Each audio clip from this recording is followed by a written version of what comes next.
Everyone, जय महाकाल, जय महाकाली, हर हर शिव शंभो। शिव महापुराण कथा हिंदी में अर्थ सहित आपके सारे मनोरथ पूर्ण करने वाली कथा रुद्र संहिता भाग 2 पंचम भाग युद्धखंड हिंदी में अर्थ सहित। बोलो हर हर शिव शिव शंभो।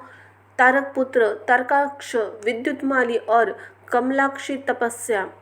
ब्रह्म द्वारा उन्हें वर प्रदान, मय द्वारा उनके लिए तीनों पुरों का निर्माण और उनकी सजावट, शोभा का वर्णन। चलिए जानते हैं युद्धखंड। नारद जी ने कहा, पिताजी, जो गणेश और स्वामी कार्तिकेय की उत्तम कथाओं से ओतप्रोत तथा आनंद प्रदान करने वाले हैं, भगवान शंकर के गृहस्थ संबंधी उस उत्तम चरित्र को हमने सुन लिया। अब आप कृपा करके परमोत्तम चरित्र का वर्णन कीजिए, जिससे रुद्रदेव खेल खेल में ही दुष्टों का वध कर दिया था। महान वीर्यशाली भगवान शंकर ने देवद्रोही के लिए 3 नगर का एक साथ ही बाण से किस कारण एवं कैसे भस्म कर डाला। भगवान जिनके भाल में बाल चंद्रमा सुशोभित है तथा सदा जिनके माया में विहार करने वाले हैं, उन भगवान शंकर का चरित्र तो देवर्षि का आनंद प्रदान करने वाला है। आप वह सारा चरित्र विस्तार पूर्वक वर्णन कीजिए। ब्रह्मा जी बोले, ऋषि श्रेष्ठ, पहले आप समय व्यास ने सतकुमार ऐसा ही प्रश्न किया था। उस समय सतकुमार ने जो कुछ उत्तर दिया था, मैं वही वर्णन करता हूँ। उस समय सतकुमार ने कहा, महान बुद्धिमान व्यास जी, विश्व का संहार करने वाले चंद्रमौली शिव ने जिस प्रकार एक बाण से त्रिपुरा को भस्म किया था, वह चरित्र कहता हूँ, सुनो मुनीश्वर। जब शिव कुमार ने स्कंद ने तारकासुर को मार डाला, तब उसके तीनों पुत्रों को महान संताप हुआ। उसके तारकाक्ष सबसे श्रेष्ठ था, विद्युतमाली मझला था और छोटे का नाम कमलाक्ष था। उन तीनों में समान बल था।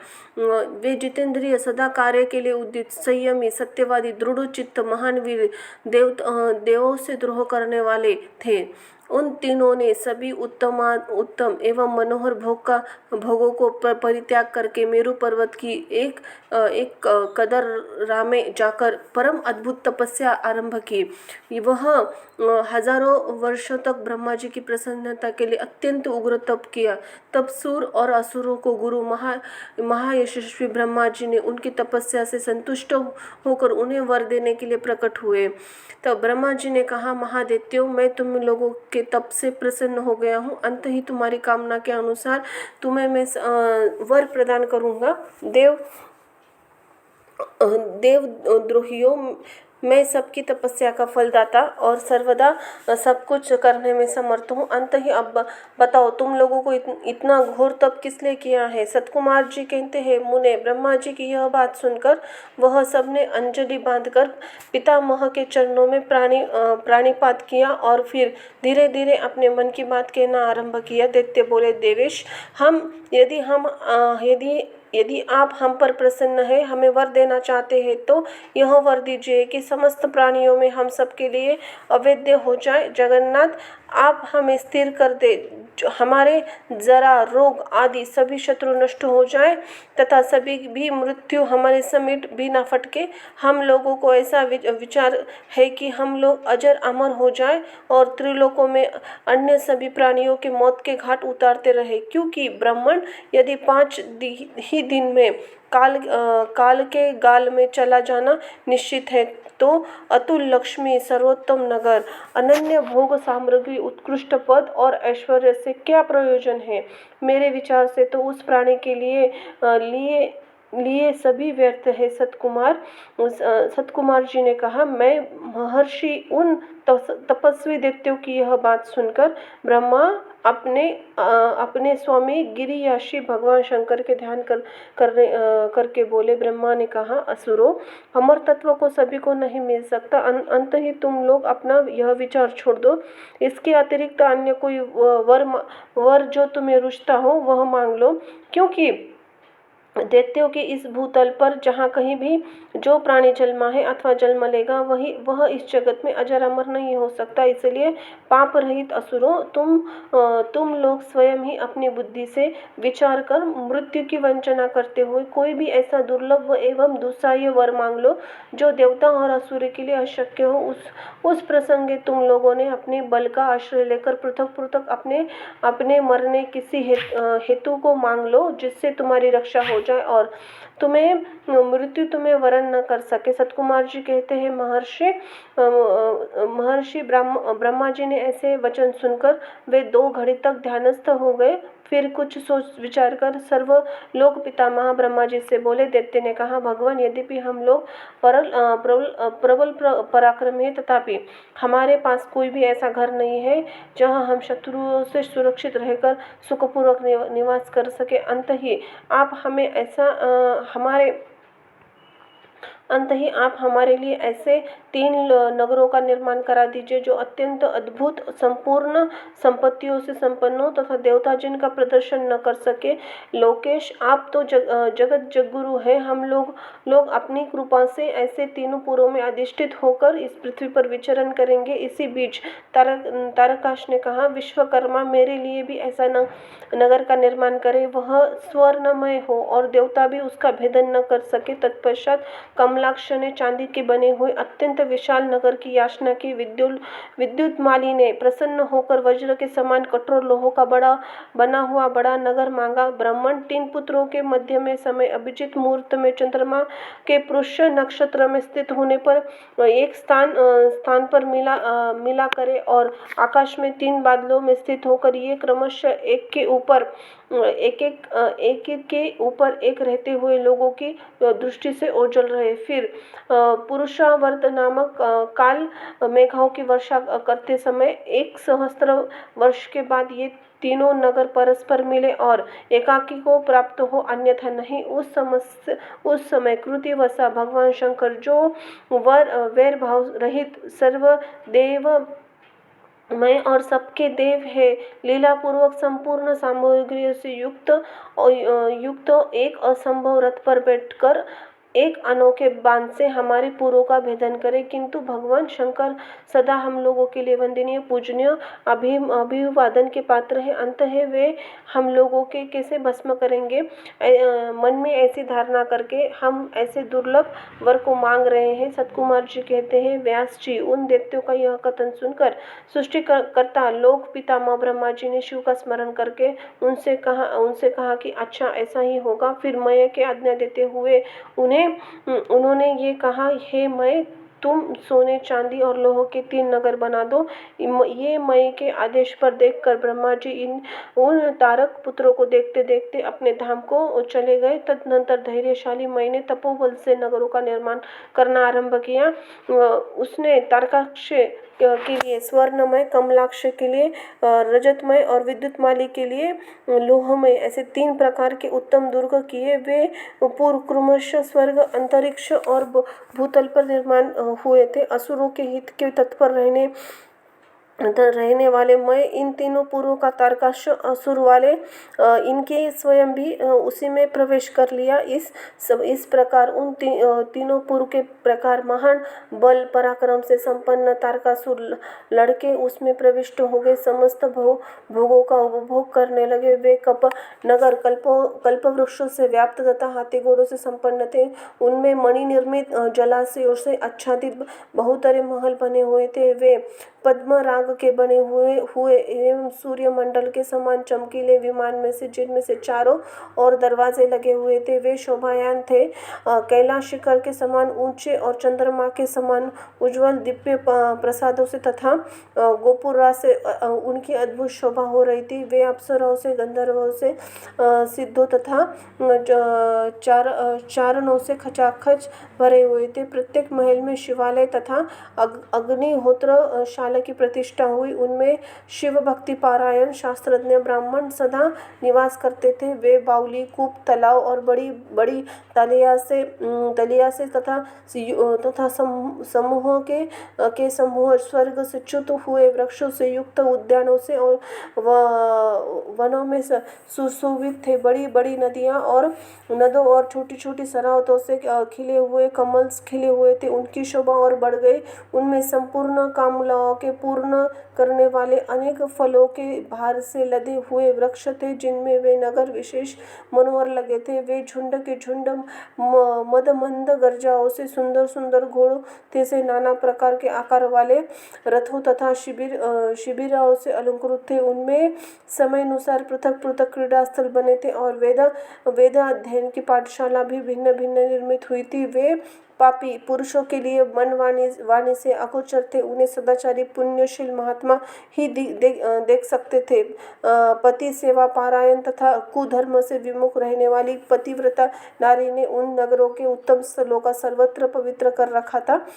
उनमें महाभाग शूरवीर दैत्य और श्रुति समृद्ध के अर्थ के तत्वज्ञ और स्वधर्म पारायण ब्रह्मा अपनी स्त्रियों तथा पुत्रों के साथ निवास करते थे। उनमें मय द्वारा सुरक्षित हुए सुदृढ़ पराक्रमी वीर भरे हुए थे, जिनमें केश नील कमल के समान नीले और घुंघराले थे। वे सभी सुरक्षित थे, जिससे घर में सदा युद्ध की लालसा बनी रहती थी। बड़े बड़े सरसा समारोह से प्रेम करने वाले थे। ब्रह्मा और शिव का पूजन करने से उनके पराक्रम विशुद्ध थे। वे सूर्य, मरुदगण और महेंद्र के समान बलि थे और देवताओं के मंथन करने वाले थे। वेदों, शास्त्रों, पुराणों में जिन जिन धर्म का वर्णन किया गया है, वे सभी धर्म और शिव के प्रेमी देवता चारों ओर से व्याप्त थे। उन नगरों में प्रवेश करके वे दैत्य सदा ही शिव भक्ति निरत होकर सारी त्रिलोकों की बाधित करके विशाल राज्य का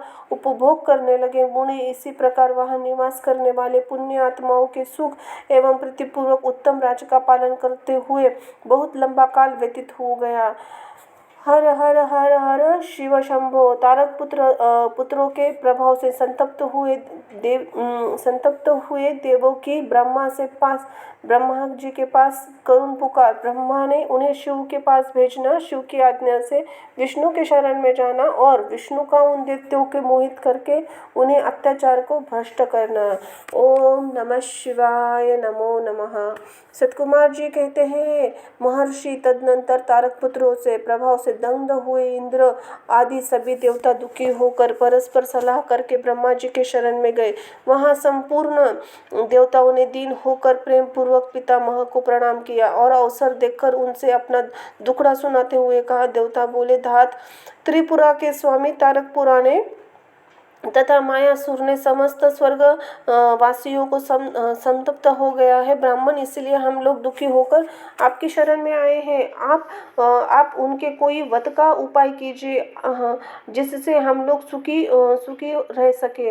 ब्रह्मा जी ने कहा, देवगणों, तुम्हें उन दानवों से विशेष भय नहीं करना चाहिए। मैं उनके वध का उपाय बतलाता हूँ। भगवान शिव तुम्हारा कल्याण करेंगे। मैंने इन दैत्यों को बढ़ाया है, अंत ही मेरे हाथों इनका वध होना उचित नहीं है। साथ ही त्रिपुरा में इनका पुण्य वृद्धिगत होता रहेगा। अंत ही इंद्र सहित सभी देवता शिव जी से प्रार्थना करें, वे सर्वादे सदी प्रसन्न होकर जाएंगे। उन्हें तो वे तुम लोगों का कार्य पूर्ण करेंगे। सतकुमार जी ने कहा, व्यास जी, ब्रह्मा जी यह वाणी सुनकर इंद्र सहित सभी देवता दुखी होकर उस स्थान पर गए जहाँ वृषभध्वज शिव जी आसन थे। तब उन सब ने अंजलि बांधकर देवेश्वर शिव को भक्ति पूर्वक प्रणाम किया और कंधा झुकाकर लोकों कल्याण करता शंकर जी का स्तवधन किया। मुने इस प्रकार नाना प्रकार के दिव्य स्त्रोतों द्वारा त्रिशूलधारी परमेश्वर की स्तुति करके स्वार्थ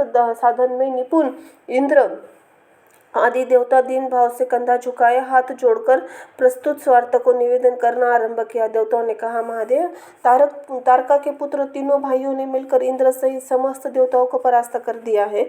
भगवान, उन्होंने त्रिलोकों को समस्त मुनीश्वरों को अपने ही अधीन कर लिया है। संपूर्ण सिद्ध स्थानों को नष्ट भ्रष्ट करके करके सारे जगत को उत्पीड़ित कर रखा है। वे दारुण दैत्य समस्त यज्ञ भागों को स्वयं ग्रहण करते हैं। उन्होंने ऋषि धर्म का निवारण करके अधर्म का विस्तार कर रखा है। शंकर जी निश्चय ही तारक पुत्र समस्त प्राणियों के लिए अवैध है, इसीलिए वे स्वेच्छानुसार सभी कार्य करते हैं। प्रभु, ये त्रिपुर निवासी दारुण दैत्य जब तक जगत का विनाश कर न डाले, उसके पहले आप ही किसी ऐसी नीति का विधान करें जिससे रक्षा हो सके। सतकुमार जी कहते हैं, मुने यो भाषण करते हुए स्वर्गवासी इंद्रा की देवता बात सुनकर शिव जी उत्तर देते हुए बोले। शिव जी ने कहा, देवगण, इस समय वे त्रिपुराधीश महान पुण्य कार्य में लगे हुए हैं। ऐसा नियम है कि जो पुण्य आत्मा उस विद्वानों को किसी प्रकार की प्रहार नहीं करना चाहिए। मैं देवताओं के सारे महान कष्टों को जानता हूँ, फिर वे दैत्य बड़े प्रबल है, अंत ही देवता और असुर मिलकर उनका भी वध नहीं कर सकते। वे तारकपुर तो सबके सब पुण्य संपन्न है, इसीलिए वे उन त्रिपुरवासियों के वध दुस्साह्य है। अंत में मैं रणकर्कश हूँ, यद्यपि यह जान पूछकर मैं मित्रद्रोह कैसे कर सकता हूँ, क्योंकि पहले किसी समय ब्रह्मा जी ने कहा था, मित्रद्रोह से बढ़कर दूसरा कोई पाप नहीं है। सत्पुरुषों से ब्रह्म हत्यारे, शराबी, चोर और व्रत भंग करने वाले क्रिय प्रायश्चित्त की विधान किया, परंतु कृतज्ञ उद्धार का कोई भी उपाय नहीं है। देवताओं, तुम लोग भी धर्मज्ञ हो, अंत ही धर्म दृष्टि से विचार कर तुम्हें बताओ कि जब वे दैत्य मेरे भक्त हैं तब मैं उन्हें किस प्रकार मार सकता हूँ। इसलिए अमरो, जब तक मैं दैत्य मेरी भक्ति में तत्पर है तब तक उनका वध असंभव है। तथापि तुम लोग विष्णु के पास जाकर उन्हें कारण निवेदन करो। तदनंतर देवगण भगवान विष्णु के समीप गए, उन्हें ऐसी व्यवस्था की जिससे वे असुर शैव सनातन धर्म से विमुख होकर सर्वथा अनाचार पारायण हो गए। वेदिका धर्म का नाश होकर वहां स्त्रियों के पति धर्म छोड़ दिया। पुरुष इंद्र के वश में हो गए, स्त्री पुरुष सभी दुराचारी हो गए।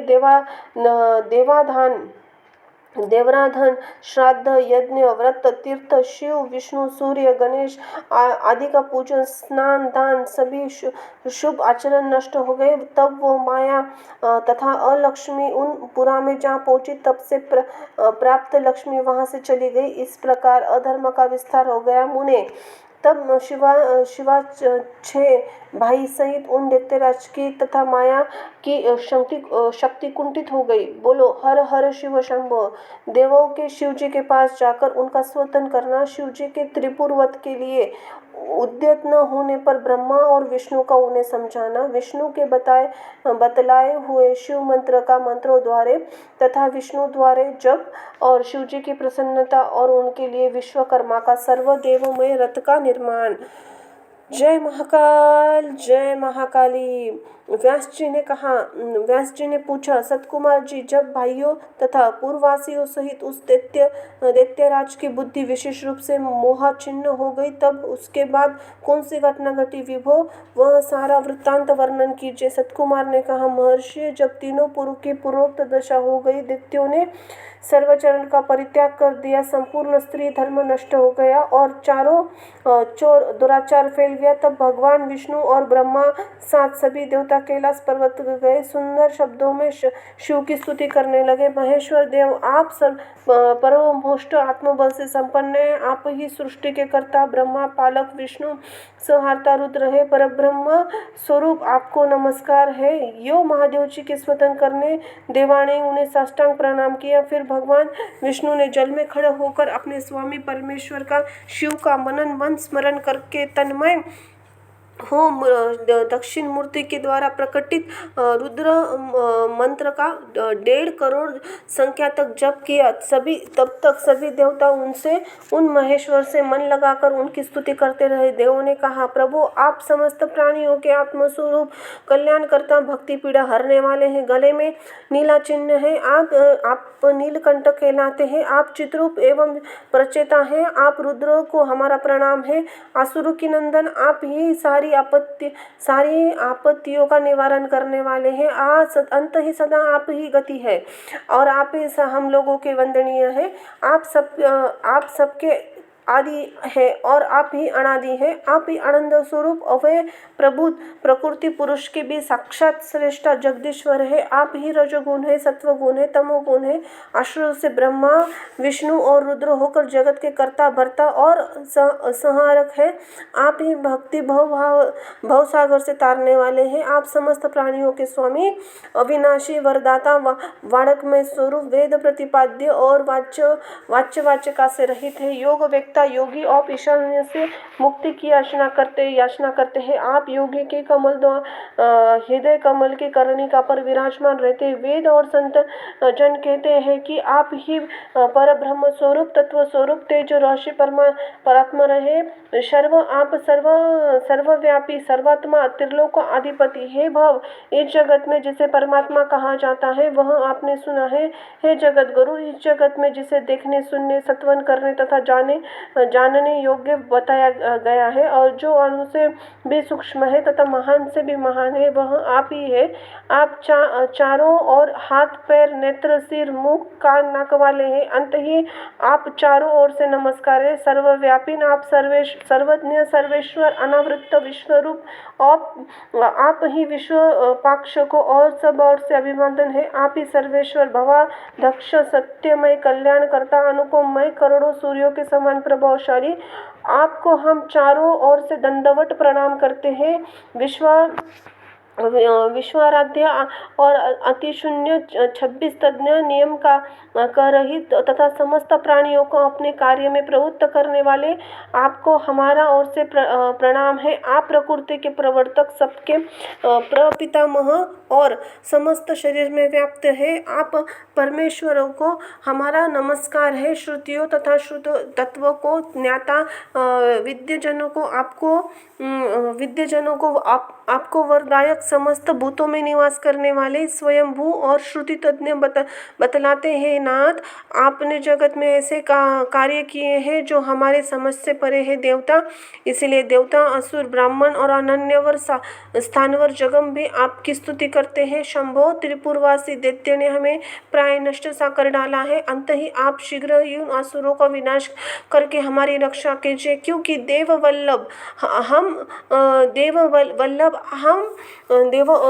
के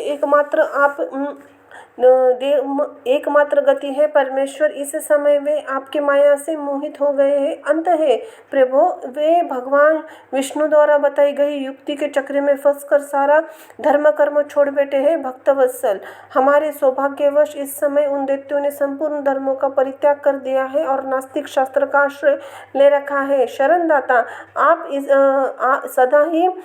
सदा से देवत्व का कार्य करते आए हैं। इसलिए आज भी हम लोग आपके शरणापन हुए हैं। अब आपकी जैसी इच्छा हो वैसा कीजिए। सतकुमार जी कहते हैं, मुनिवर इस प्रकार महेश्वर का सांत्वन करके देवगण दीन भाव से अंजलि बांधकर खड़े हो गए। उसी समय सबके मस्तक झुके हुए थे। इस प्रकार सुरेंद्र आदि देवताओं ने महेश्वर की स्तुति और विष्णु जी के समान ईशान संबंधी मंत्र का जाप किया। तब सर्वेश्वर भगवान शिव प्रसन्न हो गए, वृक्ष पर सवार वही प्रकट हो गए। उस समय पार्वती पति शिव का मन प्रसन्न था। उन्हें नंदीश्वर की पीठ से उतरकर विष्णु को आलिंगन किया। फिर वे नंदी पे हाथ टेककर खड़े हो गए और संपूर्ण देवताओं की ओर कृपा भरी दृष्टि से देखकर गंभीर वाणी में श्री हरि से बोले। शिव जी ने कहा, देव श्रेष्ठ, उन अधर्मनिष्ठ दैत्यों को 3 पुरकों में नष्ट कर डालूंगा, इसमें संशय नहीं है। परंतु वे महादैत्य मेरे भक्त थे, उनका मन सुदृढ़ रूप से मुझ में लगा था। अंत यद्यपि इस समय उन्हें व्याजवश उत्तम धर्म का परित्याग कर दिया है, तथापि क्या वे मेरे द्वारा मारने योग्य है? इसलिए जिन्हें त्रिपुरवासी सारे दैत्यों को धर्मभ्रष्ट करके मेरी भक्ति से विमुख कर दिया है, वे विष्णु अथवा अन्य कोई और उन्हें नहीं मारते। मुनीश्वर, शंभु के यह वचन सुनकर उन समस्त देवताओं तथा श्रीहरि के भी मन उदास हो गए। तब सृष्टिकर्ता ब्रह्मा ने देखा कि देवताओं विष्णु के मुख पर उदासी छा गई। तब उन्होंने हाथ जोड़कर शंभु से कहना आरंभ किया। ब्रह्मा जी बोले, परमेश्वर, आप तो योगताओं में श्रेष्ठ ब्रह्मा परब्रह्म तथा सदा देवताओं ऋषियों में रक्षा में तत्पर है। अंत ही पाप आपका स्पर्श नहीं कर सकता। साथ ही आपके आदेश से तो ही उन्हें मोह में डाला गया है। इसके प्रेरक तो आप ही हैं। इसी समय अवश्य ही उन्होंने आपके धर्म का परित्याग कर दिया है और वे आपकी भक्ति से विमुख हो गए हैं। तथापि आपके सिवा दूसरा कोई उनका वध नहीं कर सकता। देवों, ऋषियों, प्राण रक्षक महादेव जी, साधुओं रक्षा के लिए अपने द्वारा मच्छलों का ले छोका वध उचित है। आप तो राजा है। अंत ही राजाओं को धर्मानुसार पापियों का वध करने से पाप नहीं लगता। इसीलिए इस कांटों को उखाड़कर साधु ब्राह्मणों की रक्षा कीजिए। और राजा यदि अपने राज्य में सर्वलोक आधिपत्य को स्थिर करना चाहता है तो उसे अपने राज्य में एवं अन्यत्र भी ऐसा व्यवहार ही करना चाहिए। इसीलिए आप देवगणों की रक्षा के लिए उद्यत हो जाइए, विलंब मत कीजिए। देव देवेश, बड़े बड़े मुनीश्वर, यज्ञ, संपूर्ण वेद शास्त्र और मैं विष्णु भी निश्चय आपकी प्रजा है। प्रभो, आप ही देवताओं के सर्वभौम सम्राट है। ये श्री हरि, देवगण और सारा जगत आपका कुटुंब है। अजन्मा देव श्री हरि आपके युवराज है और मैं ब्रह्मा आपका पुरोहित हूँ तथा आपकी आज्ञा का पालन करने में राज्य कार्य संभालने में वाले मंत्री हैं। सर्वेश अन्य देवता भी आपके शासन के नियंत्रण में रहकर अपने अपने कार्यों में तत्पर रहते हैं। यह बिल्कुल सत्य है। सतकुमार जी कहते हैं, व्यास जी ब्रह्मा की यह बात सुनकर सूरपालक परमेश्वर शिव जी का मन अत्यंत प्रसन्न हो गया। उन्होंने ब्रह्मा जी से कहा, ब्राह्मण, यदि आप मुझे देवताओं को सम्राट बता रहे हैं तो मेरे पास तो उस पद के योग्य कोई भी ऐसी सामग्री नहीं है तो जिससे मैं उस पद को ग्रहण कर सकूं, क्योंकि न तो मेरे पास कोई महान दिव्य रथ है, न मैं उस उपयुक्त सारथी है और न ही संग्राम में विजय देने वाले ऐसे धनुष्य बाण है जिन्हें लेकर मैं मनोयोग्य पूर्वक संग्राम में प्रबल दैत्यों का वध कर सकूं। ये कहकर चुप हो गए। परंतु शिवजी को शीघ्र ही प्रस्तुत होते न देखकर समस्त देवता, कश्यप ऋषि, आदित्य व्याकुल हो गए। तब भगवान हरि ने उनसे कहा, भगवान विष्णु बोले, देवों तथा मुनियों, तुम लोग क्यों दुखी हो रहे हो? तुम्हें अपने सारे दुख का परित्याग कर देना चाहिए। तुम लोग आदर पूर्वक मेरी बात सुनो। देवगण, तुम ही लोग विचार करो। महान पुरुषों की आराधना सुख साध्य नहीं होती।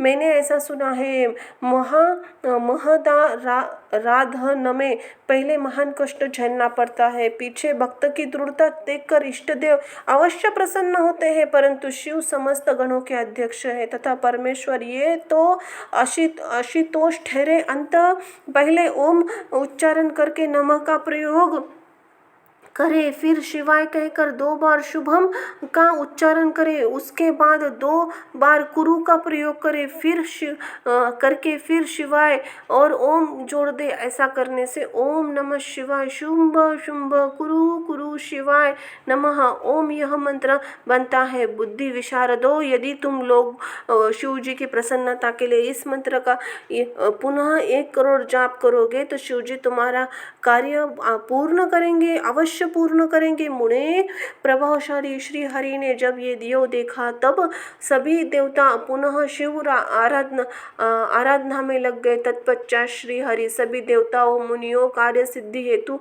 शिव के मन लगाकर विशेष रूप से विधि पूर्वक जपने में तत्पर हो गए। मुनि श्रेष्ठ, इधर देवगण धैर्य संपन्न हो बारंबार शिव शिव उच्चारण करते हुए 1 करोड़ जप करके सामने खड़े हो गए। इसी समय साक्षात शिव पुरोयुक्त स्वरूप धारण करके प्रकट हो गए और यो कहने लगे, श्री शिवजी बोले, रे हरे ब्राह्मण, देवगण तथा उत्तम व्रत का पालन करने वाले मुनियों, मैं तुम लोगों से इसके जब से प्रसन्न हो गया है, अंत ही तुम लोग अपना वांछित वर मांग लो। देवताओं ने कहा, देवाधिदेव कल्याणकर्ता जगदीश्वर, यदि आप हम पर प्रसन्न हैं तो देवा की विकलकलता विचार करके शीघ्र ही त्रिपुरा का संहार कर दीजिए। परमेश्वर, आप दीनबंधु तथा कृपा की खान है। आप ही सदा से हम देवताओं के बारंबार विपत्तियों की रक्षा करते आए हैं। अंत ही आज इस समय आप हमारी रक्षा कीजिए। सतकुमार जी कहते हैं, ब्राह्मण, तब ब्रह्मा विष्णु सहित देवताओं की वह बात सुनकर शिव मन ही मन प्रसन्न हुए। इस प्रकार बोले। महेश्वर ने कहा, अरे ब्राह्मण देवगण, मुनियों, अब त्रिपुर को नष्ट हुआ समझो। तुम आदर पूर्वक मेरी बात सुनो और उसके अनुसार कार्य करो। मैंने जैसे दिव्य रथ, सारथी, धनुष्य, उत्तम बाणों की अंगीकार किया है, वह शीघ्र ही तैयार करो। विष्णु तथा विदे, निश्चय ही तुम लोग त्रिलोकों के अधिपति हो, इसीलिए तुम्हें चाहिए कि तुम मेरे लिए प्रयत्न पूर्वक सम्राट के योग्य सारा उपक्रम प्रस्तुत कर दो। तुम दोनों सृष्टि के सृजन, पालन कार्य में नियुक्त हो। अंत ही त्रिपुर को नष्ट हुआ समझकर देवताओं के सहायता के लिए यह कार्य करो, अवश्य करो। यह शुभ मंत्र जिसका तुम लोगों ने जप किया है, महान पुण्यमय तथा प्रसन्न करने वाला है। यह भक्ति और मुक्ति का दाता है। संपूर्ण कामनाओं को पूर्वक शिव मुक्ति के लिए आनंदप्रद है। यह स्वर्ग कामी पुरुषों के लिए धन, यश और आयु की वृद्धि करने वाला है। यह निष्काम के लिए मोक्ष और साधन करने वाला है। पुरुषों के लिए भक्ति मुक्ति का साधक है। जो मनुष्य पवित्र होकर सदा इस मंत्र का कीर्तन करता है, सुनता है, दूसरों को सुनाता है, उसकी तो सारी अभिलाषाएं पूर्ण होती है।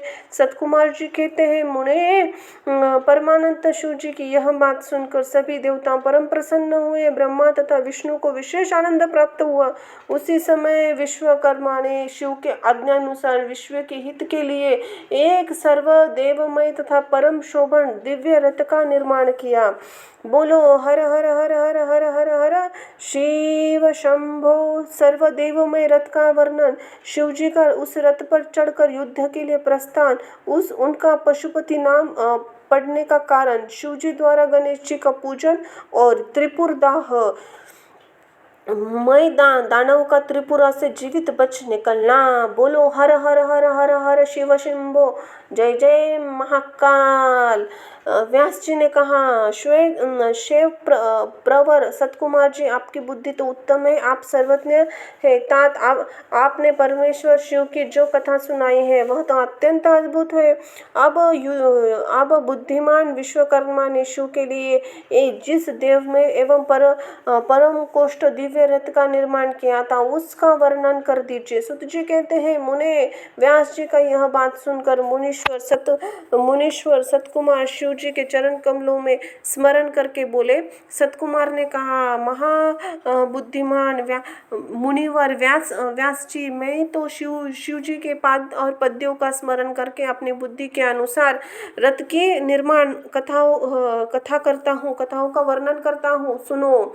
तदनंतर विश्वकर्मा ने रुद्रवेद के लिए सबसे बड़े यज्ञ से आदरपूर्वक सर्वलोक में दिव्य रथ की रचना की। वह सर्वमत सम्मत था तथा सर्वभूतमय तथा सुवर्ण का बना हुआ था। उसके दाहिने चक्र में सूर्य और वाम चक्र में चंद्रमा विराजमान थे। दाहिने चक्र में 12 अरे हुए लगे थे, जिसमें 12 सूर्य प्रतिष्ठित थे, और बायां पहिया 16 ओरों से युक्त था, जिनमें चंद्रमा की 16 कलाएं विराजमान थी। उत्तम व्रत का पालन करने वाले विपेंद्र अश्विनी या सभी 27 नक्षत्रों में उस वाम चक्र की ही शोभा बढ़ा रहे थे। विप्र श्रेष्ठ 6 ऋतुओं उन दोनों पहियों की नेमी बनी। अंतरिक्ष में रथ का अग्रभाग हुआ और मंदराचल ने रथ की बैठक का स्थान ग्रहण किया। उदयचल और अस्ताचल ये दोनों उस रथ के कुबर हुए। महामेरु अधिष्ठान हुआ और शखा पर्वत उसके आश्रय स्थान पर हुआ। सतवत्सर उस रथ का वेग उत्तरायण और दक्षिणायन ये दोनों लोहोधारक मुहूर्त बंदूक रस्सा कलाएं, उसकी किले हुए काष्ठियाएं, उसका घोड़ा नासिक रूप से अग्रभाग क्षण और अक्षदंड निमेष और अनुकर्ष नीचे का काष्ठ लव और ईशा दंड द्योलोक इस रथ का वरुण ऊपरी भाग तथा स्वर्ग और मोक्ष ध्वजाएं हुई अभ्रुमु ऐरावत की पत्नी और कामधेनु जेनु के अंतिम छोर पर स्थित हुए अव्यक्त प्रकृति उसका ईशादंड बुद्धि नवड़ अहंकार कोना पंचभूत उसका बल थे। मुनि श्रेष्ठ इंद्रियों उसे चारों ओर से विभूषित कर रहे थे और श्राद्ध उसकी चाल थी। उस समय वेदों के 6 अंग ही उसके भूषण और पुराण न्याय और मीमांसा तथा रत्र धर्मशास्त्र उपभूषण हुए। संपूर्ण शुभ लक्षणों से युक्त बल संपन्न श्रेष्ठ मंत्र घटाओं से स्थापन्न हुए। वर्ण तथा आश्रम उसके पाद बने सहस्त्र फणों से सुशोभित शेषनाग बंधुरज्जु हुए और दिशाएं तथा उपदिशाएं उसके पाद बनी।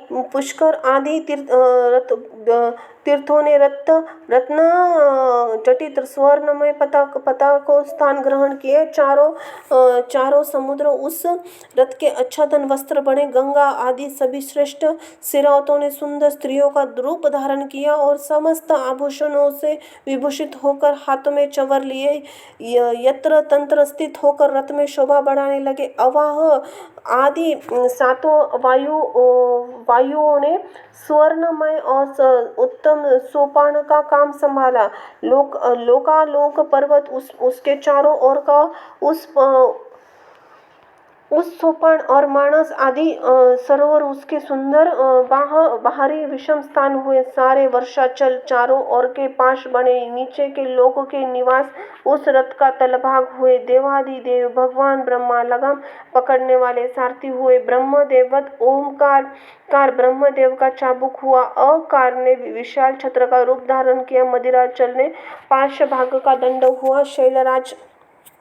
शैलराज हिमालय धनुष्य स्वयं नागराज शेष उनकी प्रत्यंचा बने। श्रुतरूपणी सरस्वती देवी उस धनुष्य की घंटा हुई। महातेजस्वी विष्णु बाण और अग्नि बाण के नोक बने। मुने चारों वेद उसी रथ में जुतने वाले 4 घोड़े कहे गए हैं। इस बाद में शेष बची हुई ज्योतियां अश्वों की भूषण बनी। विष से उत्पन्न हुई वस्तुओं का सेना का रूप धारण किया। वायु बाजा बजने वाले और व्यास आदि मुख्य ऋषिगण वाहक हुए। मुनीश्वर अधिक कहने से क्या लाभ, मैं संक्षेप में बताता हूँ कि ब्रह्मांड में जो कुछ वस्तु थी वह सब उस रथ में विद्यमान थी। इस प्रकार बुद्धिमान विश्वकर्मा ने ब्रह्मा और विष्णु की आज्ञा से उस शुभ रथ का तथा रत्न सामग्री का निर्माण किया था। सतकुमार जी कहते हैं, महर्षि उस प्रकार के महान दिव्य रथ थे जो अनेक विधोविध आकाश आश्चर्यों से युक्त था। वेद रूपी अश्वों के जोतकर ब्रह्मा ने उस शिव को समर्पित कर दिया। शंभु को निवेदित करने वाले पाश्चात जो विष्णु आदि देवता सम्मानीय है, त्रिशूल धारण करने वाले हैं, उन देवेश्वर की प्रार्थना करने वाले ब्रह्मा जी उसी समय रथ पर चढ़ने लगे। तब महान ऐश्वर्यशाली सर्व देवमय शंभु रथ सामग्री से युक्त उस दिव्य रथ पर आरूढ़ हुए। उसी समय देवता ऋषि देवता गंधर्व नाग लोकपाल और ब्रह्मा विष्णु उनकी स्तुति कर रहे थे। गान विद्या विशारद अप्सरा से उगन घेरे हुए थे। सारथ के स्थान पर ब्रह्मा को देखकर उस वरदायक शंभु की विशेष शोभा हुई। लोका की सारी वस्तुएं कल्पित उस रथ पर शिवजी चढ़ रहे थे। वेद सम्मुत वे घोड़े सिर के बल भूमि पर गिर पड़े। पृथ्वीलोक में भूकंप आ गया। सारे पर्वत डगमगाने लगे। सहसा शेषनाग शिवजी का भार सह न सके कारण आतुर हो कांप उठे। तब उसी क्षण भगवान धरणीकंप ने उठकर नंदीश्वर का रूप धारण किया, रथ के नीचे जाकर उन्हें ऊपर को उठाया, परंतु नंदीश्वर भी रथारूढ़ महेश्वर के उस उत्तम तेज को सहन न कर सके। अंत ही उन्होंने तत्काल ही पृथ्वी पर घुटने टेक दिए।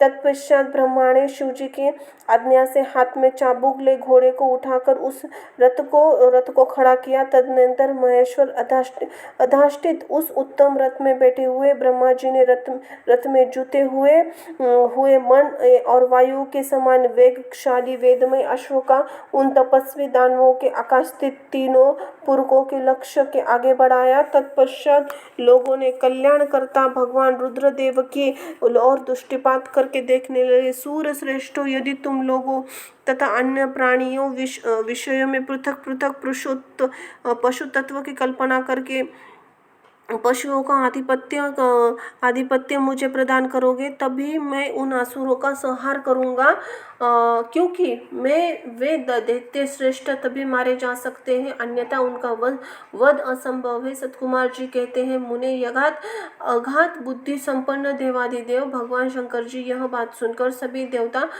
पशु तत्व के प्रति संक्षिप्त हो उठे। उनका मन खिन्न हो गया। तब उनके भाव को समझकर देव अंबिकापति शंभु करुणारुद्र हो गए। फिर वे हंसकर उन देवताओं इस प्रकार बोले। शंभु ने कहा, देव श्रेष्ठों, पशु भाव प्राप्त होने पर तुम लोगों का पतन नहीं होगा। मैं उस पशु भाव से विमुक्त होने का उपाय बतलाता हूँ, सुनो और वैसा ही करो। समाहित मन वाले देवताओं, मैं तुम लोगों से सच्ची प्रतिज्ञा करता हूँ, जो इस दिव्य पशु पद व्रत का पालन करेगा वह पशु तत्व से मुक्त हो जाएगा। सूर श्रेष्ठों, तुम्हारे अतिरिक्त जो अन्य प्राणी में भी मेरे पशु व्रत को करेंगे वे निस्संदेह पशु तत्व से छूट जाएंगे।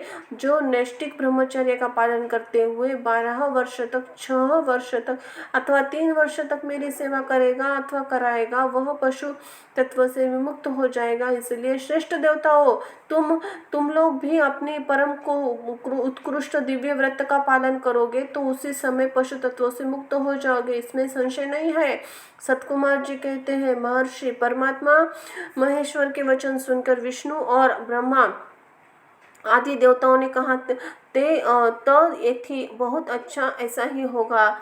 इसलिए बड़े बड़े देवताओं तथा असुर भगवान शंकर के पशु बने और पशु रूपी पाश से विमुक्त होने वाले रुद्र पशुपति हुए। तभी महेश्वर का पशुपति नाम विश्व में व्याख्यात हो गया। यह नाम समस्त लोकों में कल्याण प्रदान करने वाला है। उस समय संपूर्ण देवता ऋषि हर्षमग्न होकर जय जयकार करने लगे और देवेश्वर ब्रह्मा विष्णु और अन्य प्राणी परम आनंद मग्न हो गए। उसी अवसर पर महात्मा शिव का जैसा रूप प्रकट हुआ था उसका वर्णन सैकड़ों वर्षों में भी नहीं किया जा सकता। तदनंतर जो शिवा संपूर्ण जगत में जगत के स्वामी और समस्त का प्राणियों में सुख प्रदान करने वाले हैं, वे महेश्वर सुसज्ज होकर त्रिपुरार का संहार करने के लिए प्रस्थान हुए। जिस समय देव महादेव त्रिपुर का नाश करने के लिए चले उसी अवसर पर देवराज आदि सभी प्रधान देवता उसी समय प्रस्तावित हुए। शिव पर्वत के समान विशालकाय उन सूर्येश्वर मन प्रसन्न था। वे सूर्य के समान प्रकाशित हो रहे थे। वे सभी हाथ में हल, शाल, मुसल, भूशुंडी और नाना प्रकार के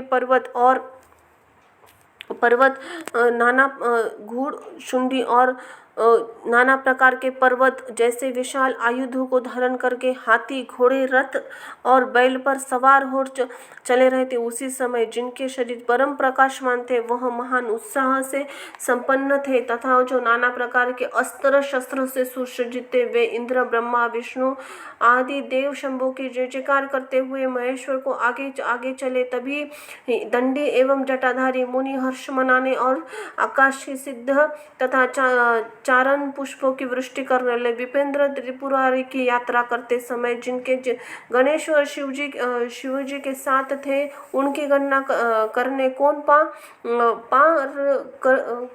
कौन पार पा सकता है। तथापि मैं कुछ वर्णन करता हूँ। योगिन समस्त गणराज्यों में श्रेष्ठ श्रृंगी गणेश्वरों तथा देवताओं को घिरकर विमान पर आरूढ़ हो महेंद्र की भांति त्रिपुर का नाश करने के लिए उनके साथ साथ केश और विगतवाद से महाकेश, महाज्वर, सोमवल्ली, स्वर्ण और सोमे, सनक और सोमध्रुक, सूर्य वर्षा, सूर्य प्रेक्षण क्षणक, सूर्याक्ष, सूर्यनामा, सूर सुंदर, प्रकंद कुंदर, चंड कंपन, अतिकंपन, इंद्र, इंद्रजय, यंता, हिमकर, शताक्ष, पंचाक्ष, सहस्त्राक्ष, महोदर, सतीजुहुष, शतायक्ष, रंक, कर्पून, पुतन, द्विशिख, त्रिशिख, अहंकार, कारक, अजवर्क, अष्टवर्क, हैवर्त, अर्धवर्क आदि बहुत अप्रिमय बलशाली वीर गणाध्यक्ष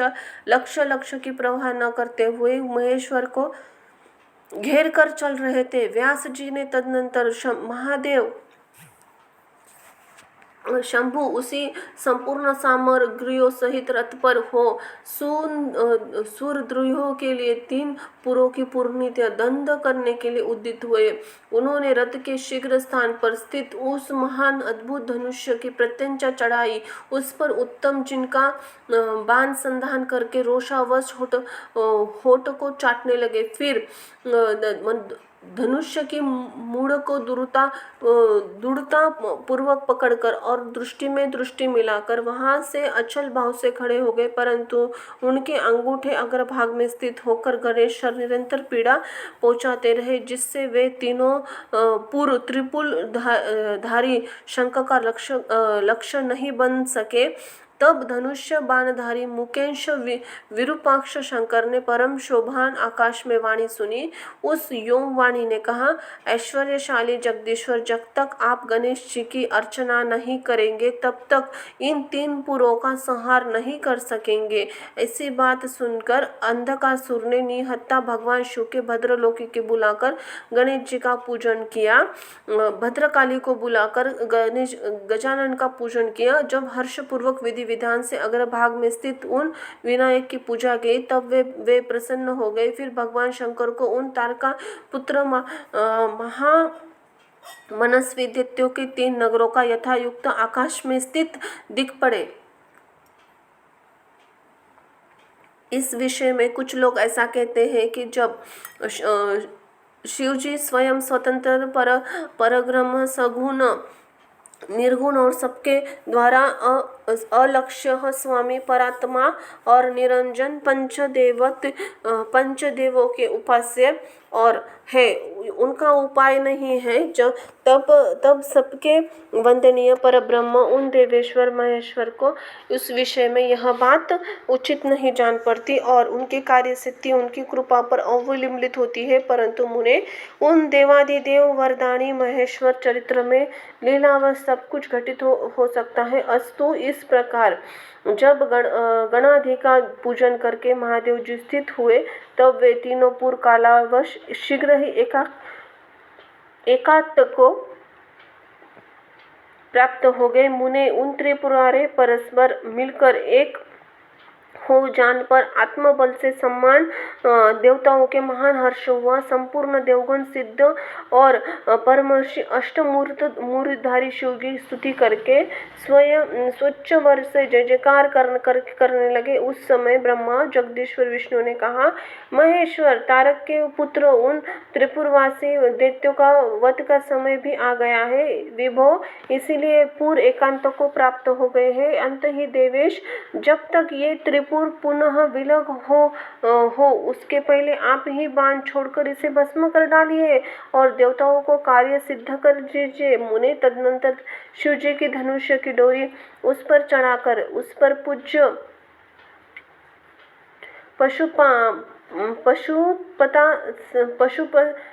पशुपता शास्त्र नामक बाण का संधान किया। उसे त्रिपुर छोड़ने के लिए विचार किया। शंकर जी ने उस समय अपने अद्भुत धनुष्य को खींचा था। उस समय अभिजीत मुहूर्त चल रहा था। उन्होंने धनुष्य की टंकार और तथा दुस्सह सिंहनाद करके अपना नाम घोषित किया और महासुर को ललकार कर करोड़ों सूर्यों के समान प्रकाशमान उस समय बाणों का उनके ऊपर छोड़ दिया। तब जिसके नोक पर अग्निदेव प्रतिष्ठित थे और जो विशेष रूप से पाप का विनाशक तथा विष्णुमय था, जब महान ज्वालम्यान शीघ्रगामी बाण ने उन त्रिपुर निवासी दैत्य को दंड कर दिया, तत्पश्चात वे तीनों पुर भी भस्म हो गए और एक साथ ही चारों समुद्र रूपी मेलखानी भूमि पर मेखला वाली भूमि पर गिर पड़े। उस समय शिव जी की पूजा का अतिक्रमण कर देने के कारण सैकड़ों दैत्य उस बाण सहित अग्नि में जलकर हाहाकार मचा रहे थे।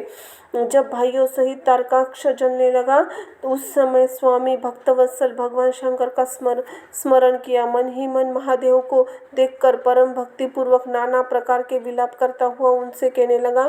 तारकाक्ष बोला, भव आप हम पर प्रसन्न है, यह हमें ज्ञात हो गया है। इस सत्य से प्रभाव से आप फिर कब भाइयों को सहित हमको दंड करेंगे। भगवान, जो देवता असुरों के लिए अप्राय है, वह आपके हाथ से मरण रूप दुर्लभ लाभ हमें प्राप्त हो गया है। अब हम जिस योनि में हम जन्म धारण करेंगे, वही हमारी बुद्धि आपकी भक्ति भवित रहेंगे। मुने यो वे दैत्य विलाप कर रहे थे। शिव जी की आज्ञा से उस अग्नि ने उन्हें बहुत रीति से जलाकर राख की ढेरी बना दिया। व्यासी और भी जो बालक और वृद्ध दानव थे, वे शिव की आज्ञा अनुसार उस अग्नि द्वारा शीघ्र ही जलकर भस्म हो गए।